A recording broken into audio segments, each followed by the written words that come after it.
Hey, salut à tous, c'est Emily Stark Baelish. Aujourd'hui on va parler de Ned Stark, un des personnages les plus appréciés de la série et aussi l'un des morts les plus rapidement. Merci Peter. Ned ou Eddard Stark peut être considéré par beaucoup comme le premier personnage de la série, celui qui a tout déclenché et qui est à l'origine de toute la série. Tout d'abord à cause de sa mort qui plongea les Stark et les Lannisters dans une guerre pas encore terminée, mais aussi à cause de sa découverte sur les origines des enfants Lannister, Joffrey, Myrcella et Tommen. Suite à quoi, cela déclenchera la fameuse guerre des 5 rois qui se termina sur les noces pourpres. Autant le dire tout de suite, indirectement Ned a provoqué un bordel pas possible. Transition bordel, en vérité tout ça c'est à cause de Peter Baelish, car c'est lui qui a poussé Ned Stark à devenir humain, c'est lui qui l'a fait découvrir le secret entourant les petites têtes blondes, et c'est lui qui a fini par le trahir, entraînant sa mort. Merci Peter, nous t'adorons, nous t'aimons de tout notre cœur. Mais ce n'est pas notre sujet aujourd'hui, laissons Littlefinger à ses trahisons et à ses coups de pute, au premier et au second degré, et attendons-nous sur l'histoire de Ned avant la série. Ned est né en l'an 263 et a environ 35 ans au début du livre et de la série, même si l'acteur n'a pas vraiment cet âge-là. Bref, le choix du prénom Eddard n'a pas été expliqué par l'auteur, mais étymologiquement, on peut trouver que cela signifie quelque chose de protecteur, comme un gardien, ce qui va bien avec le personnage. Mais cela veut aussi dire riche, une sorte de richesse, ce qui va moins avec, vu la richesse des Stark, qui est une des familles les plus pauvres du royaume avec les Greyjoy. Ned est le fils de Rickard Stark, le gouverneur du Nord. Il a une sœur, Lyanna, ainsi qu'un grand frère nommé Brandon et un plus petit nommé Benjen qu'on retrouve dans la série. Quand il était petit, Ned fut envoyé aux Arriers en tant que pupille de Lord Jon Arryn, l'ancien main du roi mort au début de la série qui était à ce moment-là seigneur du Val. Et devinez qui était également pupille de Jon Arryn ? Eh bien évidemment c'était Lord Robert Baratheon, futur roi des 7 couronnes. Ned et lui deviennent alors meilleurs amis, ils le disent dans la série lors du premier épisode de la première saison d'ailleurs. À l'âge de 17 ans environ, Ned se rend au fameux tournoi d'Harrenhal. Je dis fameux parce que ce tournoi est, comment dire, une chose qui a déclenché un gros bazar dans les 7 couronnes. Comment expliquer ça ? Peter explique à nos amis de façon claire et simple ce qui s'est passé. Lord Went held a great tourney at Harrenhal. Everyone was there. The Mad King, your father, Robert Baratheon, and Lyanna. She was already promised to Robert.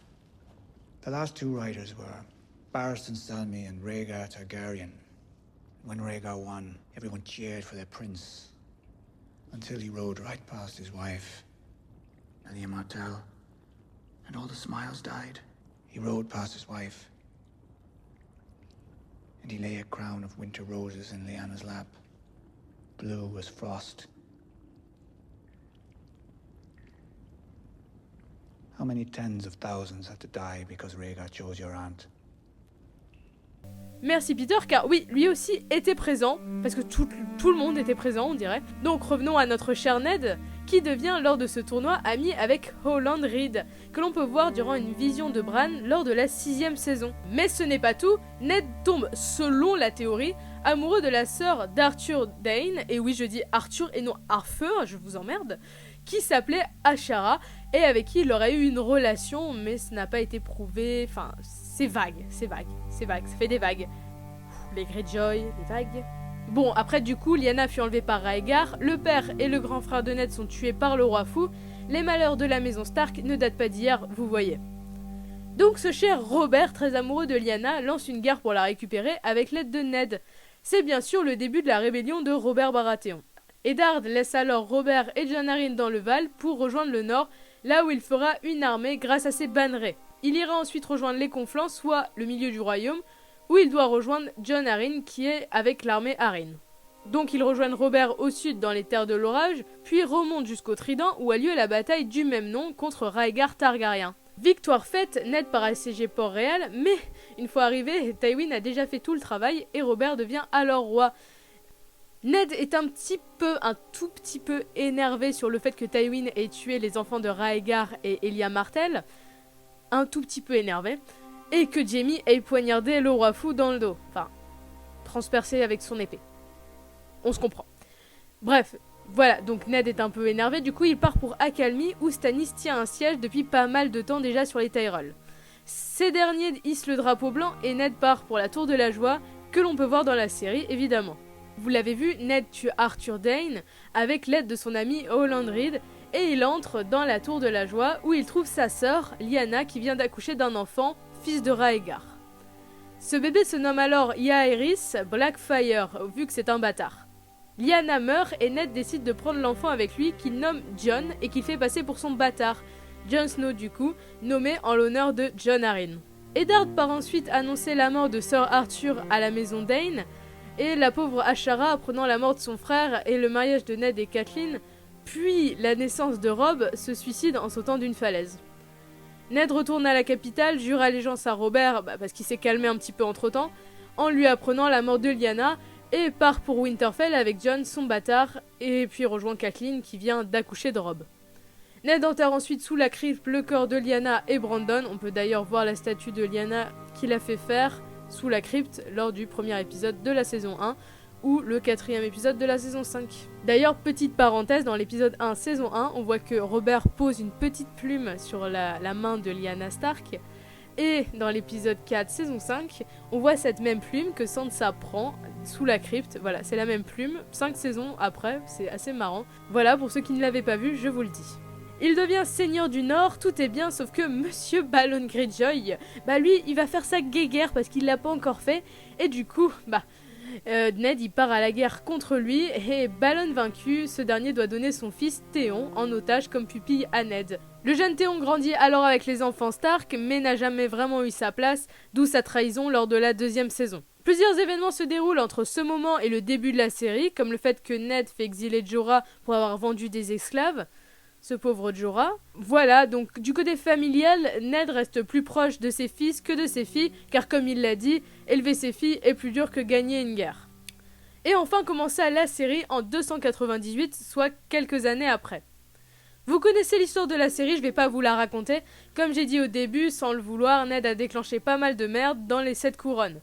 Tout ça manipulé par Peter et Varys, parce qu'on l'oublie Varys, mais celui-là aussi il est important et il a bien foutu la merde du côté de Ned Stark. Eddard est connu comme une personne loyale, avec de l'honneur et du courage, à l'apparence froide comme le Nord est plutôt sombre. Il est dégoûté par la capitale et toutes les magouilles qui s'y trament. Il n'a pas de respect pour les traîtres, que ce soit Jaime ou Peter, car ces derniers le répugnent. Il prie les anciens dieux et est extrêmement attaché aux traditions. Son épée valérienne se nomme Glace, mais cette dernière a été fondue début saison 4 par Tywin Lannister afin de forger Pleur de Veuve, l'épée de Joffrey, et Oathkeeper, l'épée de Jaime qu'il a offert à Brienne. Enfin, Ned est joué dans la série par Sean Bean, puis par Robert Aramayo quand il va à la Tour de la Joie, et Sebastian Croft quand il n'est qu'un enfant.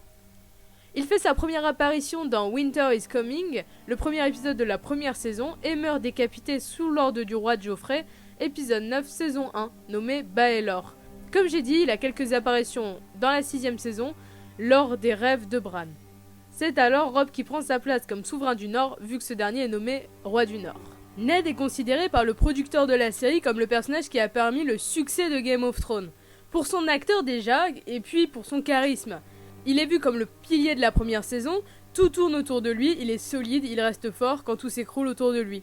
Pour revenir à la mort du personnage, cette dernière est un des tournants de la première saison avec la naissance des dragons. C'est elle qui fait tout changer. Elle permet un changement de ton à la série. Lorsque la première saison commence, tout va bien, tout est à peu près joyeux, le spectateur sait pas trop à quoi s'attendre, donnant à tout ça une petite illusion de belle fin, où le héros triomphe. Tout jusqu'au bout veut nous faire croire que Ned va survivre, mais peu à peu, durant la scène, tout s'effondre jusqu'à sa mort, qui marque la série à jamais. C'est comme si on faisait un tampon sur la série pour la fixer dès le départ, dès la fin de la première saison, en disant « Voilà comment sera cette série, dure, froide, impitoyable, prépare-toi au pire, car personne n'est en sûreté. » Au fond, il fallait que Ned meure pour laisser la place aux enfants Stark, pour que Robb s'affirme, Arya aussi.